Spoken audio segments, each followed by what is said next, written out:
Fue una tragedia en una escala extraordinaria.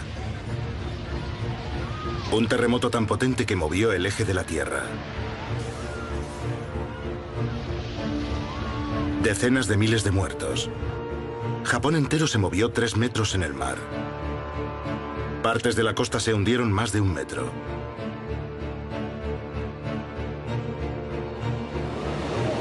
¿Qué fuerzas se unieron para crear ese terrorífico desastre? Un equipo de científicos está investigando. Nunca antes habíamos contado con tanta abundancia de datos. En este terremoto no hay misterio, sabemos qué ocurrió exactamente. La costa de Japón está en ruinas. Increíblemente, podría haber sido aún peor. Esta es la historia inédita de cómo la ciencia salvó vidas y cómo los científicos están averiguando qué fue lo que ocurrió exactamente. El tsunami de Japón. ¿Cómo ocurrió?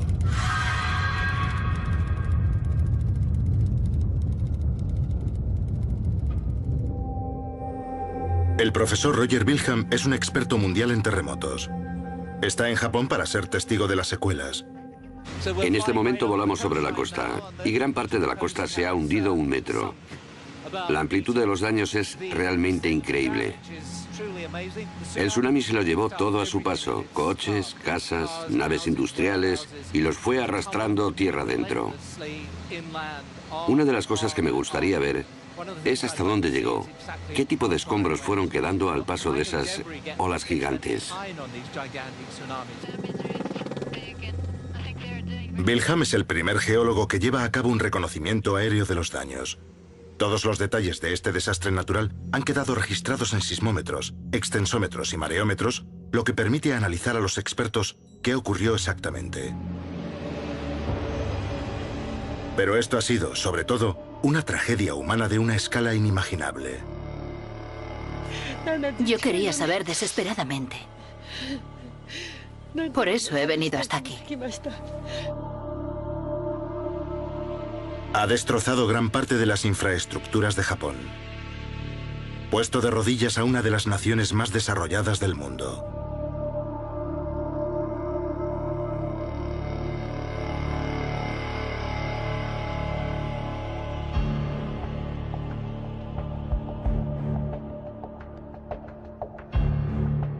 Mientras los equipos de rescate buscan entre los escombros, Wilhelm y otros científicos de todo el mundo asumen el reto de entender este terremoto gigante con la esperanza de evitar algún día tantas pérdidas de vidas.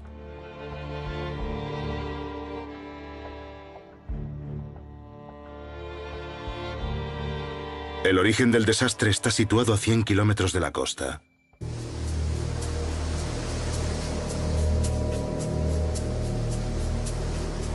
A 6 kilómetros por debajo del agua, la Tierra se deformó en una vasta colisión a cámara lenta.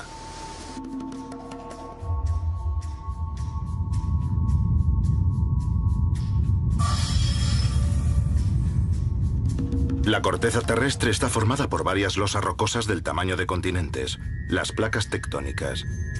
Japón está situado sobre una de las líneas divisorias entre esas placas. La placa del Pacífico se desplaza 8 centímetros al año, la misma velocidad a la que crecen las uñas. La placa del Pacífico se mete por debajo, enganchando y arrastrando parte del terreno en su recorrido. La placa en la que se asienta Japón se comprime y se comba bajo la presión. Una tensión inmensa se ha ido acumulando a lo largo de décadas y de siglos. La energía que provocó este terremoto lleva 200 años acumulándose. Está causada por el movimiento de la placa del Pacífico hacia la placa de Eurasia. Piensen en una goma elástica gigante que llevara 200 años tensándose. El 11 de marzo de 2011, a las 2:46 de la tarde, hora japonesa, la tensión llegó a un punto de ruptura. La cantidad de energía liberada en un terremoto de este tamaño es enorme y hay que medirla en unidades muy grandes. Si la comparamos con la bomba atómica que destruyó Hiroshima, este terremoto fue probablemente como 2 millones de veces aquello. Una cantidad de energía impresionante. Eso irradió ondas de choque. Las más veloces, conocidas como las ondas P, viajaron a 6 kilómetros por segundo. El sistema de detección de Japón las captó al instante.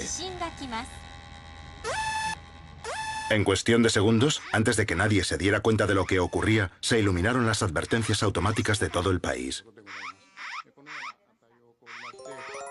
Un anuncio generado por ordenador interrumpió una emisión del Parlamento japonés. Cuando el sistema de advertencia se puso en marcha, la ciudad costera de Sendai, a solo 100 kilómetros de donde se originó el terremoto, temblaba ya. Las ondas de choque llamadas ondas S, más lentas pero más destructivas, habían llegado ya. Esas ondas viajan a 3 kilómetros por segundo. Hundieron el noroeste de Japón en el caos.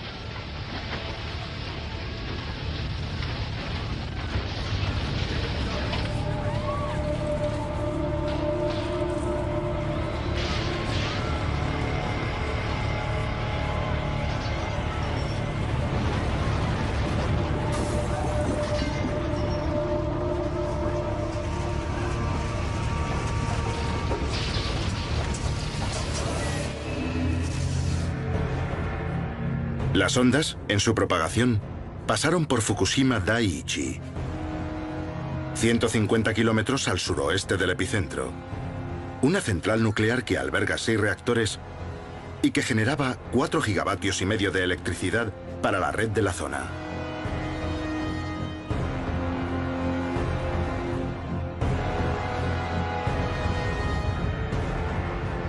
Esta grabación de un pueblo cercano a la central nos da una idea de la potencia del terremoto.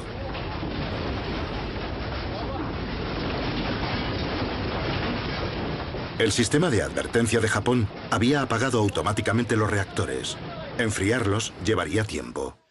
Cuando piensas en un apagado, piensas que ya no hay peligro porque está apagado. Pero el núcleo del reactor estaba todavía muy caliente. Si tenemos una bandeja en el horno y lo apagamos, el horno sigue calentando dentro, después de haberlo apagado. Después del apagado, los generadores diésel de urgencia entraron en acción para bombear refrigerante a través de los núcleos de los reactores. Fukushima sobrevivió intacta al terremoto, pero había un gran problema. Está situada a metros del mar. A 11.000 kilómetros de distancia, el personal del Centro de Alerta de Tsunamis del Pacífico en Hawái recibía mensajes en sus buscas. A los 10 segundos de que empezara el terremoto, sus efectos ya eran monitorizados en todo el mundo. Japón tiene muchos sismómetros. Hubo mucha información muy pronto. Cuando nos llegó el mensaje, aún no había terminado el terremoto. Las primeras indicaciones, una magnitud de unos 7 grados. Pero a medida que llegaban los datos, empezaba a subir. 7,5, 7,7, más de 8. La reacción inmediata de todo el mundo fue que eso no era posible. Porque en la historia de Japón nunca había habido un terremoto superior a 8,4. Aumentó la intensidad de lo que hacíamos, porque sabíamos que lidiábamos con algo muy grande, algo que podía afectar a toda la cuenca del Pacífico. Nos dimos cuenta de lo fuerte que era. Y de inmediato, de lo terrible que sería eso para Japón. 100 segundos después de que empezara todo, las ondas S, más lentas pero más destructivas, llegaban a Tokio.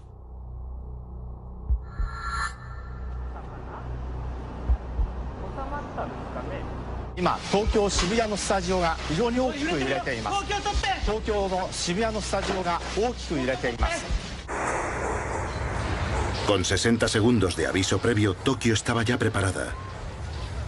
Pero no para esto.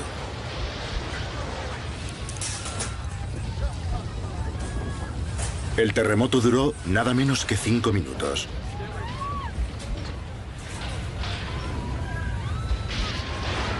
Un geólogo estadounidense estaba aquel día en la ciudad.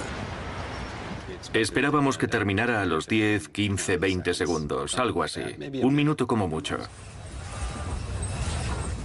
Hacia el minuto 3 o 4 estábamos atónitos de que aquello siguiera y siguiera y siguiera.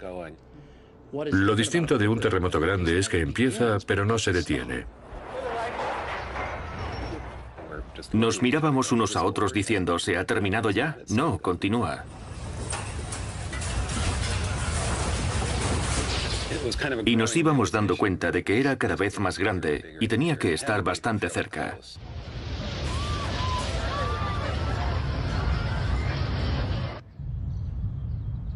En un parque cercano, un turista estadounidense vio abrirse el suelo a sus pies.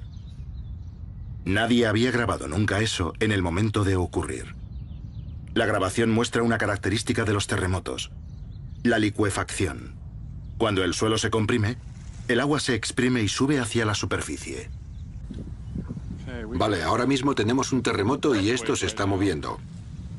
¿Ven cómo se mueven las grietas? Esa grieta no estaba ahí.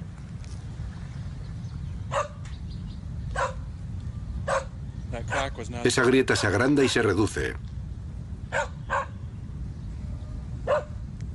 Avanza y retrocede. Y ahora está saliendo agua por todo el parque.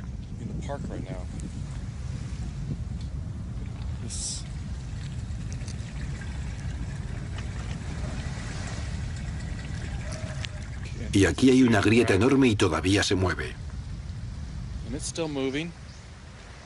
Va adelante y atrás, oscilando.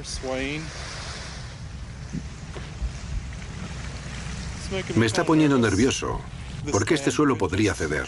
No sé. En los días siguientes, los científicos incrementarían la magnitud del terremoto hasta el 9. Los sistemas de aviso funcionaron, y la mayoría de los edificios seguían en pie. Pero antes de que terminara el terremoto, todos en Japón sabían que faltaba lo peor. Quedaban solo minutos para que llegara un tsunami. La pregunta ahora era cuántos podrían escapar a tiempo.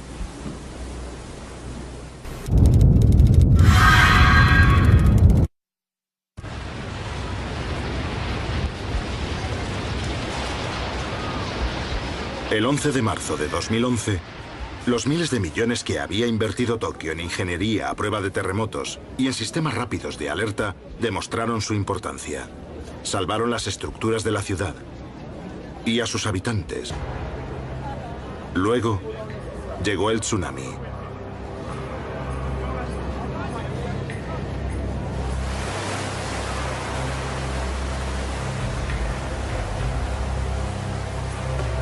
El tsunami fue desencadenado por la explosiva liberación de energía del terremoto a 100 kilómetros de la costa. ¿Qué lo causó? A lo largo de los siglos, la parte japonesa de la falla tectónica había sido comprimida y arrastrada hacia abajo por la placa del Pacífico, que se metía debajo de ella. La placa superior se comporta básicamente como un bloque de goma. Se comprime como un muelle de este modo y cuando sucede el terremoto el muelle salta. El empujón repentino hacia arriba de una masa de roca tan gigantesca elevó una masa de agua de 6 kilómetros de profundidad hacia la superficie del mar. Al colapsarse nuevamente hacia abajo, olas inmensas cruzaron el océano. No como las olas normales, sino más bien como las ondas de choque de una explosión. Solo tenían 1 metro de altitud, pero medían más de 100 kilómetros de delante a atrás y se desplazaban a una velocidad terrorífica.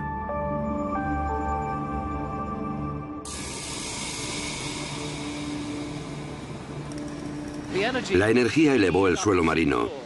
Eso desplazó una gran cantidad de agua que, como vemos, se abrió paso hacia la Tierra, se abrió paso por todo el Pacífico.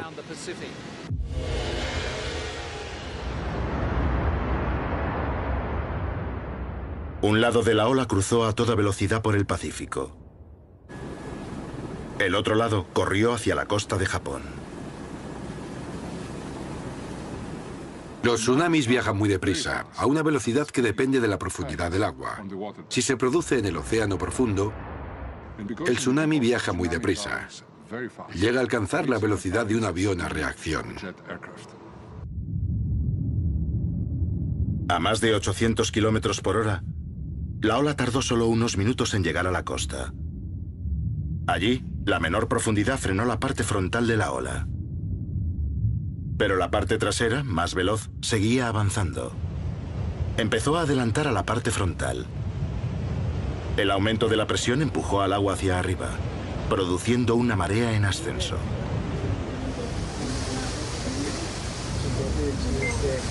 A 5 kilómetros de la costa, un barco de guardacostas consiguió esta extraordinaria grabación.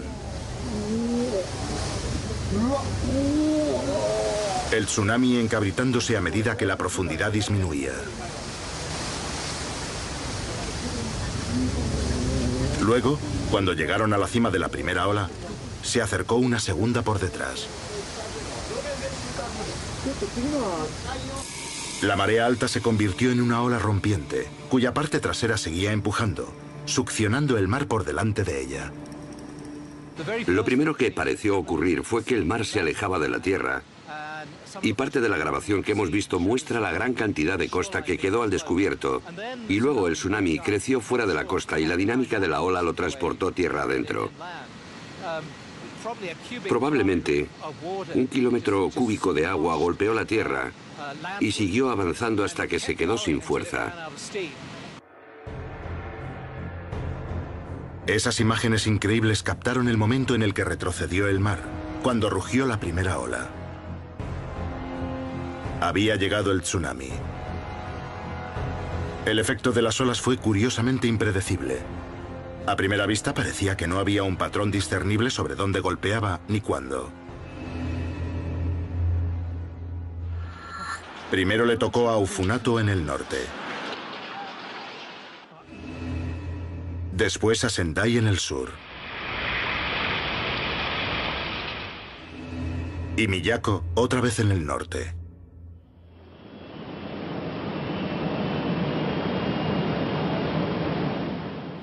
Las mediciones de las estaciones de seguimiento del tsunami a lo largo de la costa eran igualmente confusas.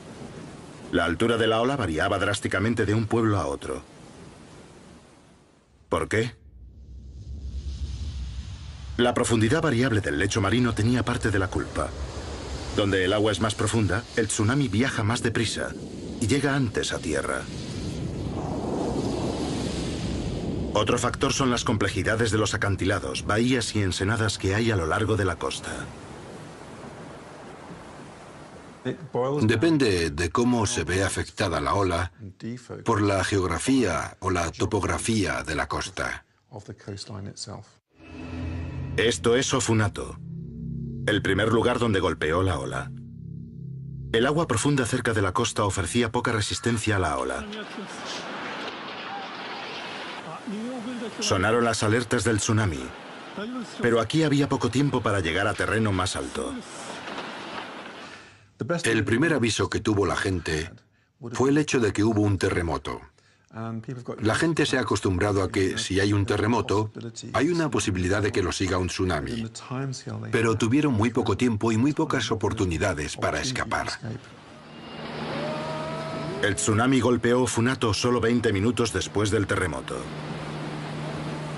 El agua que golpeó la costa probablemente estuvo entre 1.000 y 10.000 millones de toneladas de agua.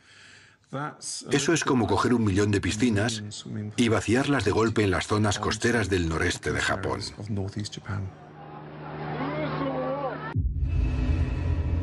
15 minutos después, el tsunami golpeaba Sendai, a 116 kilómetros al sur.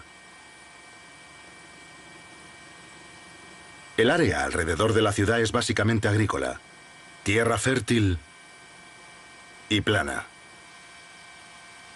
Por eso el tsunami apenas disminuyó su velocidad al chocar contra la costa. La tierra plana era también ideal para un aeropuerto. Se inauguró hace solo 4 años y a solo 1 kilómetro de la costa quedó completamente inundado.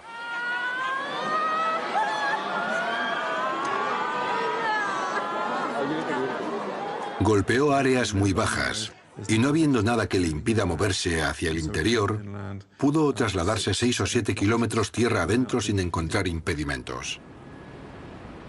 Si no hay gran cosa que lo frene, la longitud de onda del tsunami es tan grande que no parará hasta que alcance algo, algún terreno alto, o seguirá avanzando.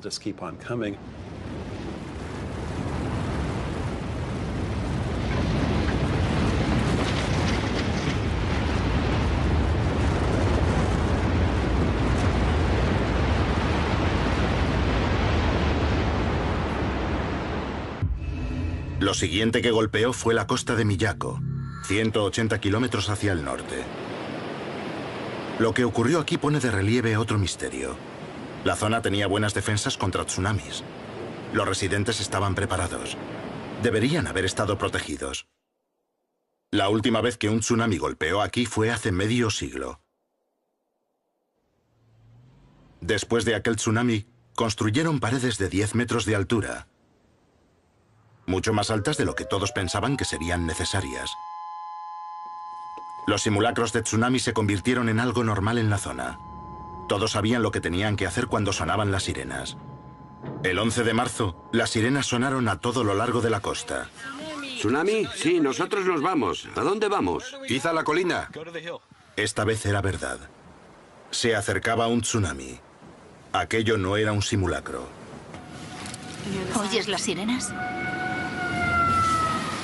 Hay una colina en las afueras del pueblo y vamos a intentar llegar allí.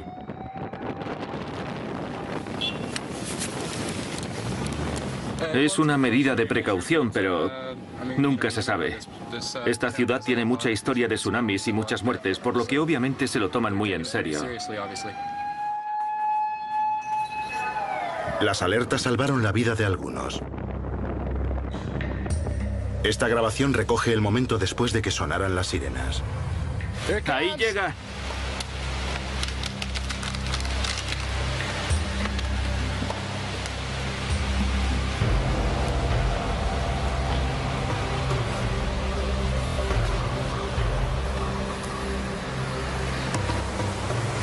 El tsunami pudo con las defensas de la costa. Los altos muros de Miyako resultaron inútiles.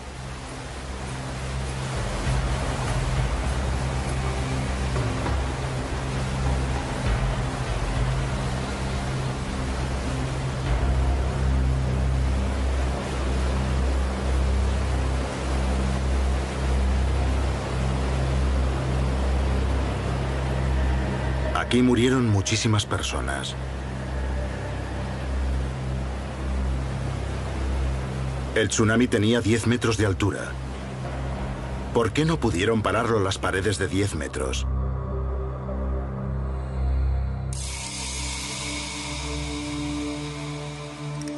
Con miles de sensores colocados a lo largo de la costa, los científicos tienen ya parte de la respuesta.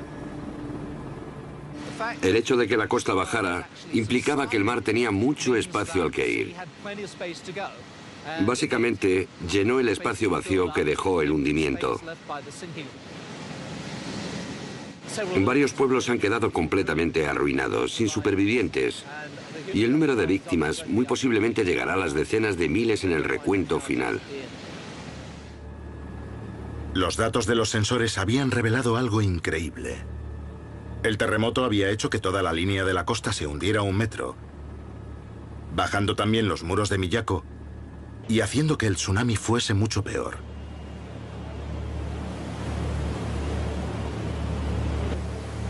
Ese hundimiento puso en peligro a todos los pueblos a lo largo de la costa.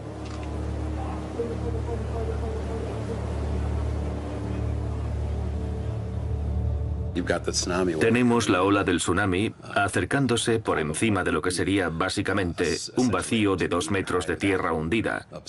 Y no hay prácticamente nada que lo pare hasta que llegue a terreno más alto. Pero también estaba en peligro la ya apagada planta nuclear de Fukushima. Había sobrevivido al terremoto y también contaba con una pared de defensa de 5,6 metros. Pero esta ahora se había hundido más de medio metro. 40 minutos después del terremoto, la ola pasó por encima de la pared e inundó los generadores diésel que enfriaban los núcleos de los reactores. Las baterías de apoyo entraron en acción para mantener las bombas en marcha. Baterías con una carga de solo 8 horas.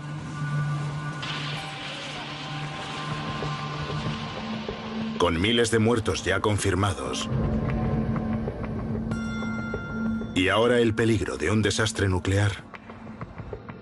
Japón estaba en crisis.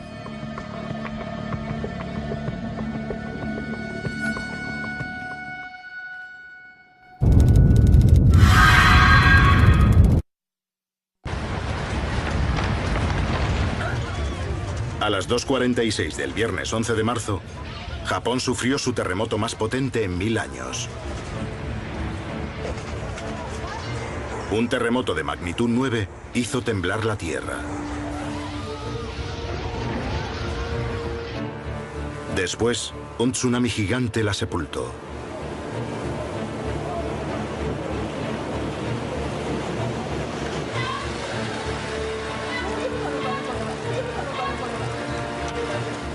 Por la noche se produjeron muchos fuegos a lo largo de un terreno inundado por el mar. El petróleo de factorías y el gas de las tuberías rotas prendieron fuego a cientos de kilómetros cuadrados de escombros. En Tokio, el sistema de trenes quedó paralizado. Millones de personas durmieron en oficinas y esperaron el amanecer. Entretanto, la ola del tsunami seguía extendiéndose por el océano a 800 kilómetros por hora. Países a todo lo largo de la costa del Pacífico observaban la situación con nerviosismo. En Hawái, el centro de alerta de tsunamis estaba en alerta máxima. Enseguida comprendimos que este era, básicamente, el primer gran tsunami que cruzaba el océano en 40 años. Intentaban calcular con frenesí cuándo y dónde golpearía la ola a continuación. En ese punto entramos en estado de alerta para todo el Pacífico, lo que implicaba otro mensaje y muchas llamadas. Punto de alerta estatal, aquí el centro de alerta de tsunamis del Pacífico. Hawái emitió una alerta de evacuación. La gente se dirigió a terreno alto. La ola que golpeó Hawái tenía 1 metro de altura. Causó daños, pero por suerte la distancia la había debilitado. Esta vez no se perdieron vidas. Con la ola ya muy disminuida, los países del Pacífico fueron reduciendo sus alertas. Pero Japón despertó a una pesadilla. Diferentes partes de la costa habían sufrido diferentes efectos. El periodista del Canal 4, Callum McRae, se desplazó a lo largo de la costa japonesa para comparar los niveles de destrucción y descubrir hasta dónde llegaban los daños del tsunami.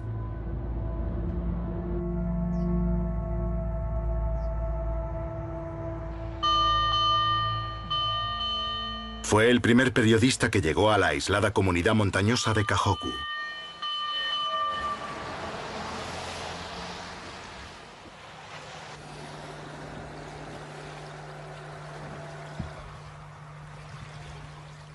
Estamos en las montañas, a 8 kilómetros de la costa. Y lo que ha ocurrido aquí es que el tsunami ha creado una ola gigante que ha subido por el río e inundado esto. Sorprendentemente, este lago de agua marina está a más de 100 metros sobre el nivel del mar.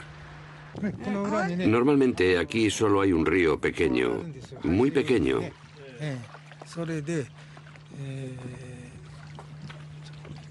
Normalmente lleva muy poca agua.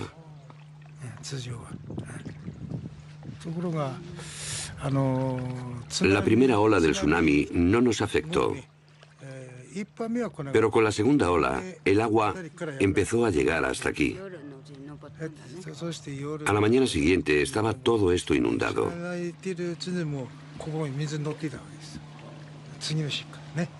El agua sigue aquí desde entonces.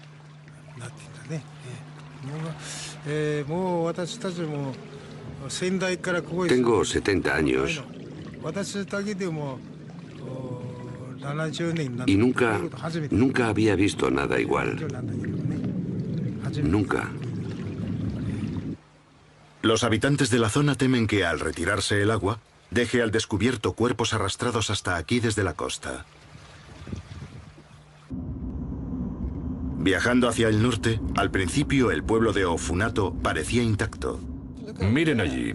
Esas casas parecen no haber sufrido daños. Incluso tienen electricidad aquí. Es rarísimo. Más cerca de la costa, era otra historia.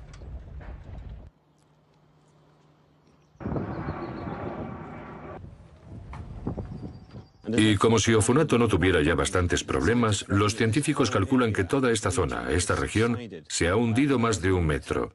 Y en los 2 próximos días la región espera las mareas más altas del año.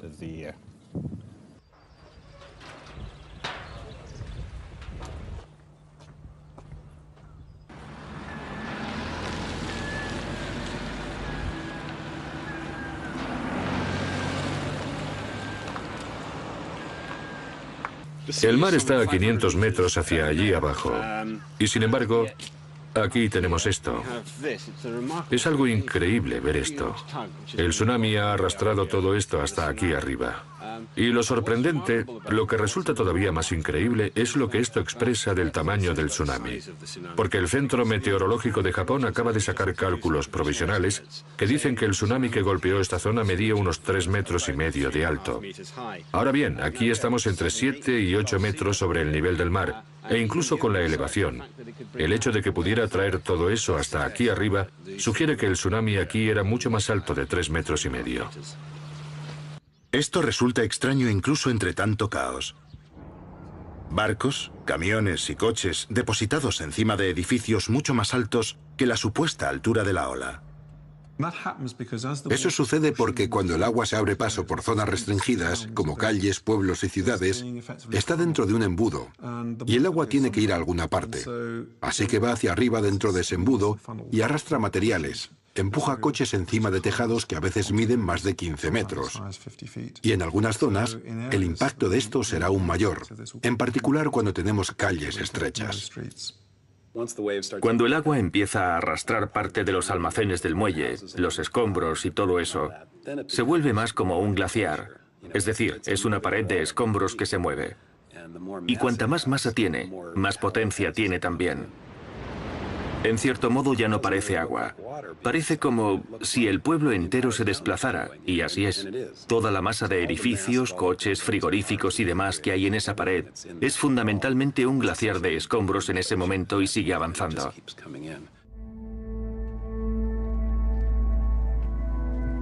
Esto es Minami Sanriku, un pueblo que fue barrido del mapa.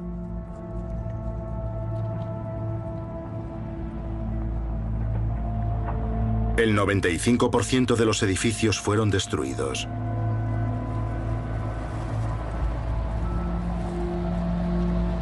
La mitad de la población, más de 10.000 personas, ha desaparecido.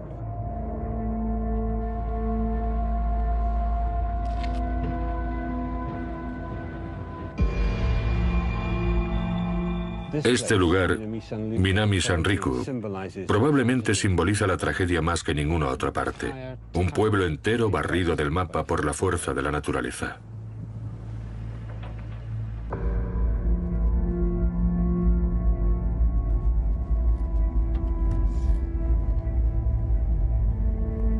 Resulta difícil imaginar lo que debe pensar alguien cuando ve eso yendo hacia él. Y al golpear la costa, empieza a arrastrar escombros, arrastra edificios, coches y cosas, y acaba siendo una masa terrorífica que atraviesa pueblos, ciudades y campos, arrasándolo todo a su paso.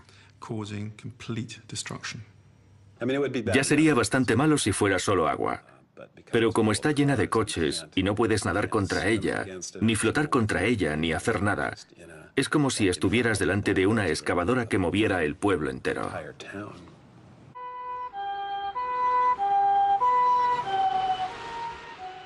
Es curioso que cuando oyes el sonido de una ambulancia, te da esperanza de que puedan haber encontrado a alguien con vida.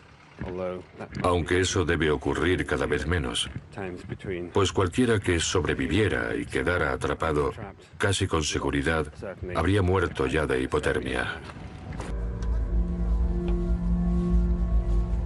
En el pueblo de Rikuzen, Takata, los equipos de rescate buscan supervivientes y encuentran muertos. Cuando encuentran un cuerpo, clavan un palo largo en el suelo con una bandera atada para poder recuperarlo más tarde. Es una tarea dura y triste.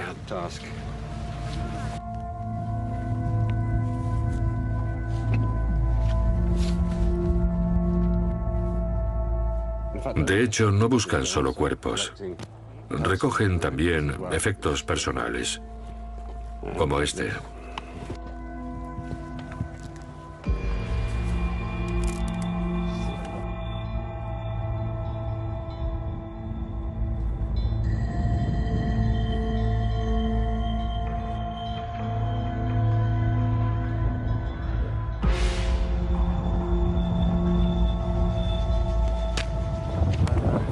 Me temo que lo que tenemos aquí ahora son más cuerpos esperando a que se los lleven.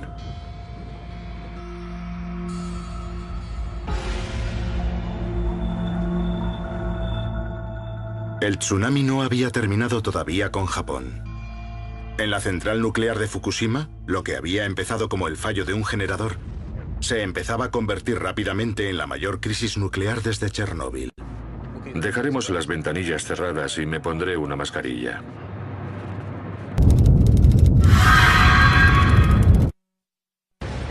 Los científicos han recopilado ya más datos del terremoto y del tsunami de Japón que de ningún otro desastre en la historia.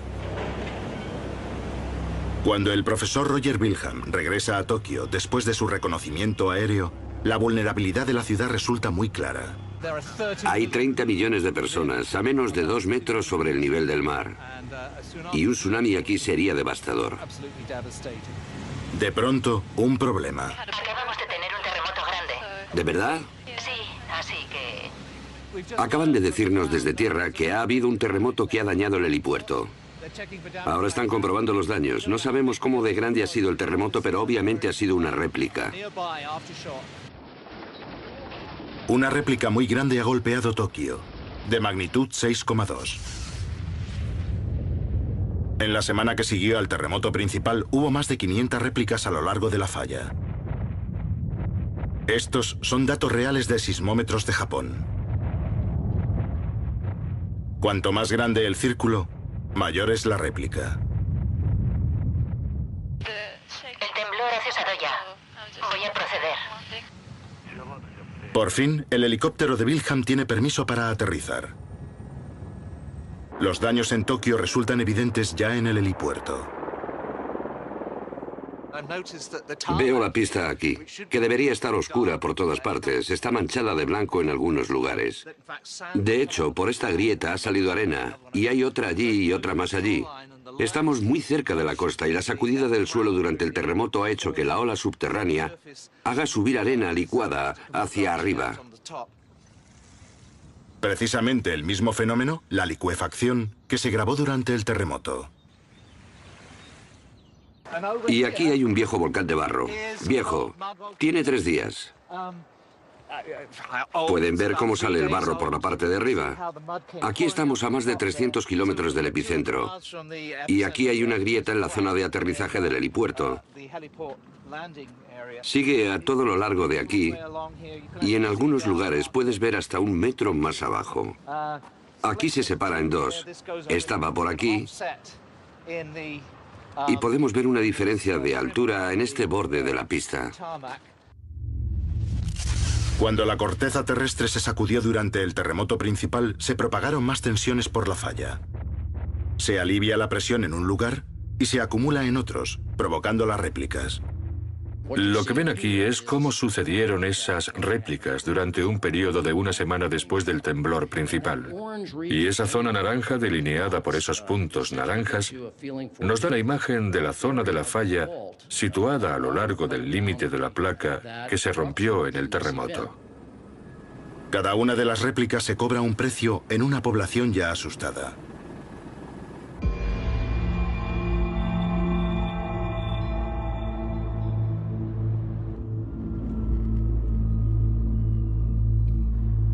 El periodista Callum McRae se siente conmovido por la difícil situación de la gente del lugar. En la capital regional de Sendai, los refugios temporales están llenos.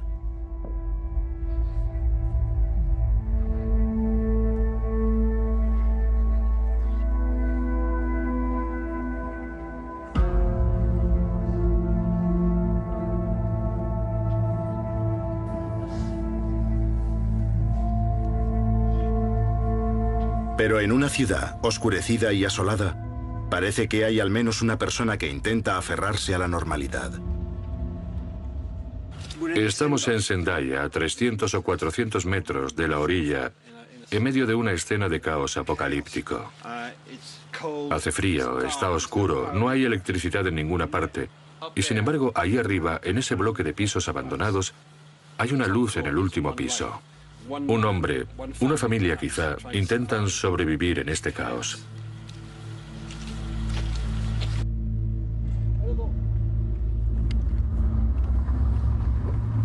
Al día siguiente, el regreso a Tokio. La carretera principal que une el norte y el sur está vacía. Un recuerdo de los daños que este desastre ha causado y sigue causando.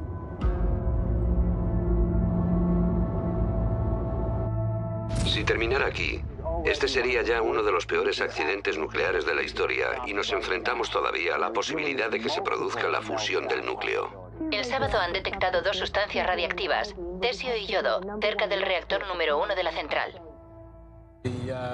La central nuclear de Fukushima está a 60 kilómetros en esa dirección. Esos son unas 39 millas, creo. Y tenemos las ventanillas cerradas y vamos deprisa.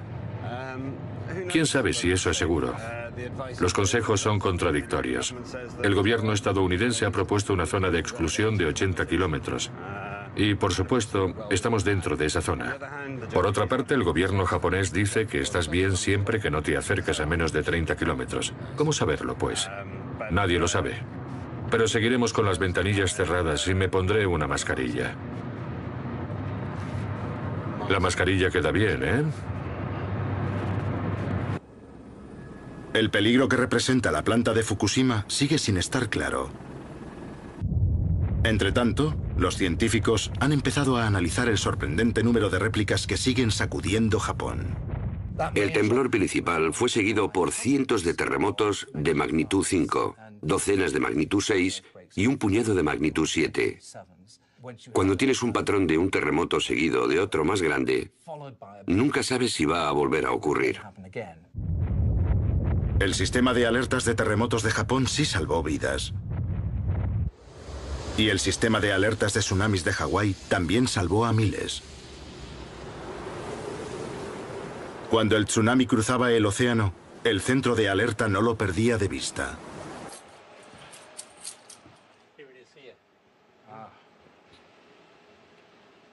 No podíamos bajar la guardia porque el tsunami siguió su curso y teníamos una responsabilidad constante para con el resto del Pacífico. Aunque el tsunami perdió casi toda su energía al cruzar el océano, los científicos habían podido avisar al mundo. A medida de que el tsunami se desplazaba por el océano a un lugar tras otro, nos dábamos cuenta de que nuestras predicciones eran bastante buenas. Gracias a que se avisó a la gente, hubo poca destrucción o daños, al menos en vidas humanas. Una persona perdió la vida en California, al norte de Crescent Bay, porque corrió a la playa a hacer fotos del tsunami que se acercaba. En Japón continúa el desastre humanitario. Los cálculos sitúan el número de muertos del terremoto y el tsunami por encima de los 200.000. La reconstrucción durará generaciones. Los científicos continúan con el análisis. De todos los datos que han reunido, emana todavía una amenaza muy clara. Los expertos llevan años advirtiendo de un terremoto grande, seguido de un tsunami cerca de Tokio. Las líneas de la falla debajo del mar al sur de Tokio están peligrosamente tensas, pero esta vez el terremoto se produjo en el norte. Lo que se esperaba es un deslizamiento de la placa de Filipinas hacia el norte, hacia la placa euroasiática. Y lo que ha ocurrido ha sido un deslizamiento de la placa del Pacífico hacia la placa euroasiática. A veces un terremoto grande ocasiona un deslizamiento del siguiente parche de la placa. Todos los ojos están puestos en lo que ocurrirá, en cómo ha tensionado este terremoto la parte vecina del límite de la placa. Tenemos que entender que toda esta zona tiene un nivel muy alto de tensión y está preparada para ceder. y ya se esperaba que cediera en cualquier momento, y este terremoto habrá acercado más ese momento. La cuestión es hasta qué punto lo ha acercado. Cuando se produce un terremoto como este, básicamente toda la tensión que libera en la corteza terrestre se transfiere a otra parte, no desaparece. Añade carga a otras partes de la corteza. Las zonas más densamente pobladas sobrevivieron bastante indemnes. La próxima vez podría ser diferente. Una zona de gran preocupación es Tokio, la ciudad más grande del mundo. Podría haber un terremoto importante en Tokio que resultara muy dañino en esta zona tan densamente poblada. Si tuviera que elegir un lugar en el que situar una de las mayores economías industriales del planeta, yo no elegiría esa parte de la costa del Pacífico. Podría suceder ahora mismo o puede que no suceda en una década. La cuestión es si este terremoto en concreto ha sacudido tanto la región como para adelantar la fecha de ese terremoto. Es estúpido pensar que podemos parar los fenómenos naturales. Lo que tenemos que hacer es aprender a vivir con ellos y minimizar las consecuencias cuando ocurren y minimizar también el tiempo de recuperación. Es muy difícil que la ciencia nos proteja de terremotos y tsunamis. Lo que puede hacer la ciencia es ayudar a arquitectos e ingenieros a construir edificios más fuertes, diseñar edificios y ciudades más resistentes. No podemos evitar que esas cosas ocurran, no podemos impedirlo, pero sí que podemos prepararnos para ellas.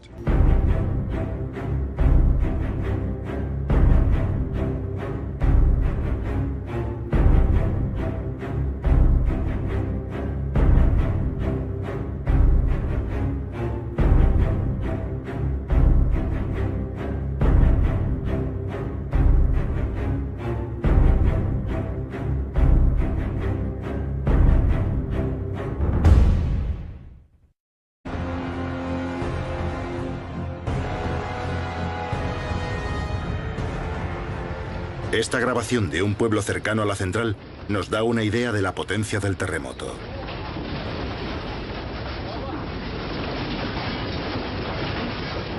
El sistema de advertencia de Japón había apagado automáticamente los reactores.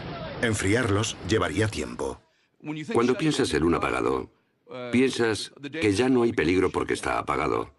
Pero el núcleo del reactor estaba todavía muy caliente. Si tenemos una bandeja en el horno y lo apagamos, el horno sigue calentando dentro, después de haberlo apagado. Después del apagado, los generadores diésel de urgencia entraron en acción para bombear refrigerante a través de los núcleos de los reactores.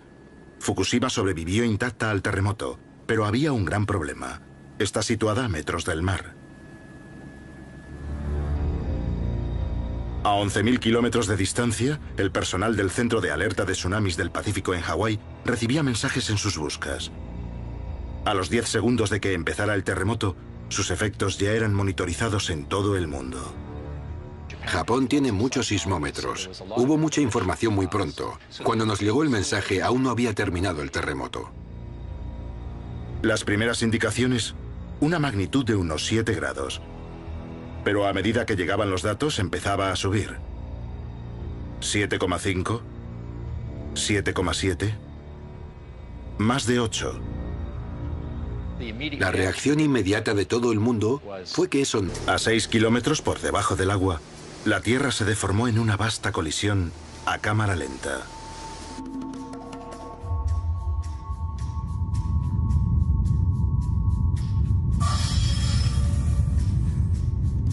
La corteza terrestre está formada por varias losas rocosas del tamaño de continentes, las placas tectónicas.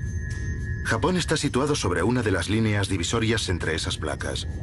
La placa del Pacífico se desplaza 8 centímetros al año, la misma velocidad a la que crecen las uñas. La placa del Pacífico se mete por debajo, enganchando y arrastrando parte del terreno en su recorrido. La placa en la que se asienta Japón se comprime y se comba bajo la presión. Una tensión inmensa se ha ido acumulando a lo largo de décadas y de siglos. La energía que provocó este terremoto lleva 200 años acumulándose. Está causada por el movimiento de la placa del Pacífico hacia la placa de Eurasia. Piensen en una goma elástica gigante que llevara 200 años tensándose. El 11 de marzo de 2011, a las 2:46 de la tarde, hora japonesa, la tensión llegó a un punto de ruptura. La cantidad de energía liberada en un terremoto de este tamaño es enorme y hay que medirla en unidades muy grandes. Si la comparamos con la bomba atómica que destruyó Hiroshima, este terremoto fue probablemente como 2 millones de veces aquello. Una cantidad de energía impresionante. Eso irradió ondas de choque. Las más veloces, conocidas como... Fue una tragedia en una escala extraordinaria. Un terremoto tan potente que movió el eje de la Tierra. Decenas de miles de muertos. Japón entero se movió 3 metros en el mar. Partes de la costa se hundieron más de 1 metro.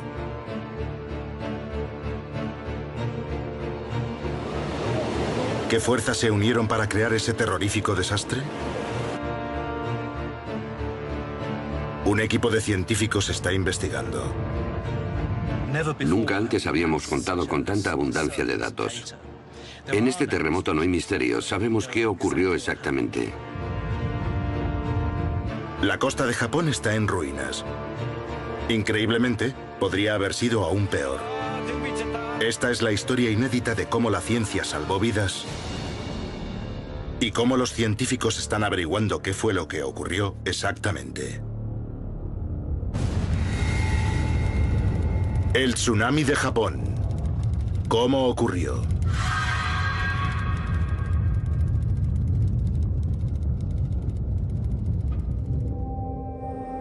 El profesor Roger Wilhelm es un experto mundial en terremotos.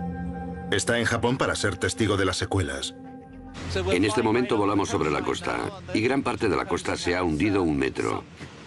La amplitud de los daños es realmente increíble. El tsunami se lo llevó todo a su paso, coches, casas, naves industriales, y los fue arrastrando tierra adentro. Una de las cosas que me gustaría ver es hasta dónde llegó, qué tipo de escombros fueron quedando al paso de esas olas gigantes.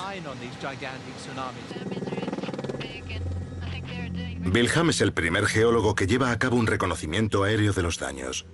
Todos los detalles de este desastre natural han quedado registrados en sismómetros, extensómetros y mareómetros, lo que permite analizar a los expertos qué ocurrió exactamente. Pero esto ha sido, sobre todo, una tragedia humana de una escala inimaginable. Yo quería saber desesperadamente. Por eso he venido hasta aquí. Ha destrozado gran parte de las infraestructuras de Japón, puesto de rodillas a una de las naciones más desarrolladas del mundo.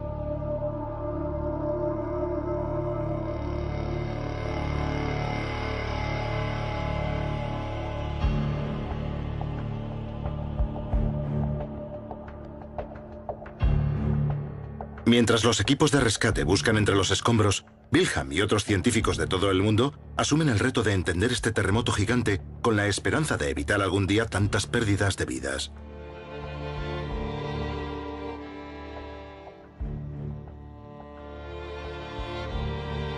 El origen del desastre está situado a 100 kilómetros de la costa.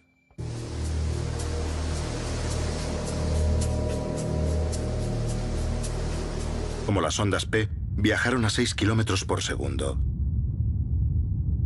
El sistema de detección de Japón las captó al instante. En cuestión de segundos, antes de que nadie se diera cuenta de lo que ocurría, se iluminaron las advertencias automáticas de todo el país. Un anuncio generado por ordenador interrumpió una emisión del Parlamento japonés. Cuando el sistema de advertencia se puso en marcha, la ciudad costera de Sendai, a solo 100 kilómetros de donde se originó el terremoto, temblaba ya. Las ondas de choque llamadas ondas S, más lentas pero más destructivas, habían llegado ya. Esas ondas viajan a 3 kilómetros por segundo. Hundieron el noroeste de Japón en el caos.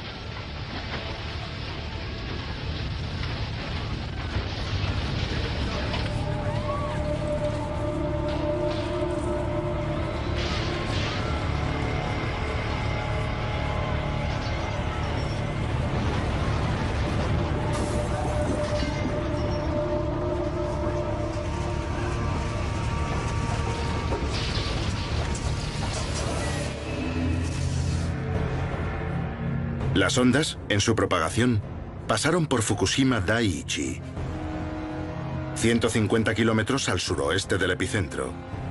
Una central nuclear que alberga 6 reactores y que generaba 4,5 gigavatios de electricidad para la red de la zona.